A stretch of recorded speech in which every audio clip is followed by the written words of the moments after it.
Doing well. Today is Labor Day. And that being I wanted to talk about something connected with that.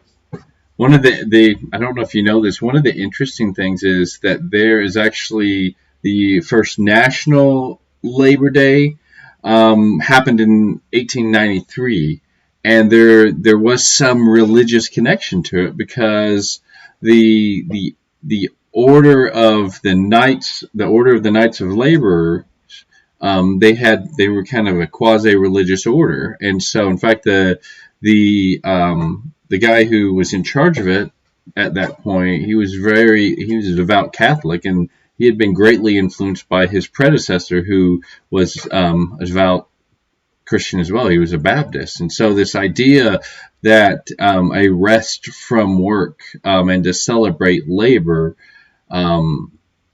there is a religious connection to it, and part of it is it's part of the order of how God created us.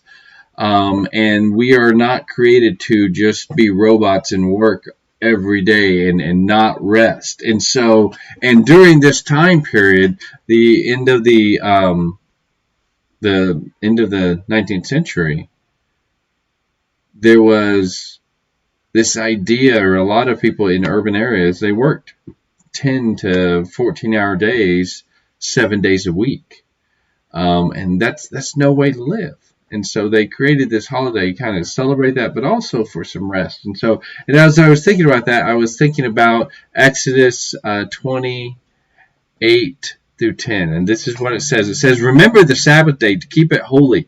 6 days you shall labor and do all your work. But the seventh day is the Sabbath to the Lord your God. On it you shall not do any work, you or your son or your daughter or your male servant or your female servant or your livestock or your sojourner who is with you in your gates. For in 6 days the Lord made the heaven and the earth, the seas, and all that is in them, and he rested on the seventh day. Therefore the Lord blesses the Sabbath and made it holy." This idea of the Sabbath it's a day that you do no work. And we can talk a lot about what that means, because we live in a very different world than back then, and work is very different. And so for some people now, being out in the garden is not work. That is relaxation. And so that's a whole other thing. But this idea of needing a rhythm of rest is still true. And it's still true today that we are not created to go constantly. We need to take time, and we need to rest. And in that rest, we spend time with our families. We spend time focusing on God. We spend time in worship, and we spend time just recovering from all the labors of the week. And this is a big deal. This is a gift God gave his people. And really, I don't think we always understand how serious it was in ancient Israel, because many times we don't think about it seriously. For the people of Israel, if you didn't celebrate the Sabbath, if you didn't observe the Sabbath, you would be cut off from your people.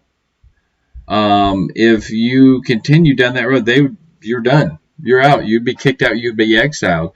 And for the people of Israel, the observance of the Sabbath, it's what kept them together during the exile. One of the several things that was part of a Jewish identity movement is it kept them together because they lived differently. And them living differently had an effect on them. It was healthier for them too. I mean, we know that it's not healthy for us to just go run and run and run and run and never have rest. God created us, so he knew that too. So those are just some things to think about today. Take some time as we celebrate Labor Day, as we celebrate just the fact that we live in a country that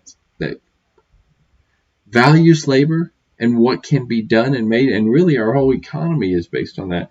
But also one of the ways that we value it is taking a break too. And really thinking about that. Hope you guys are doing well today.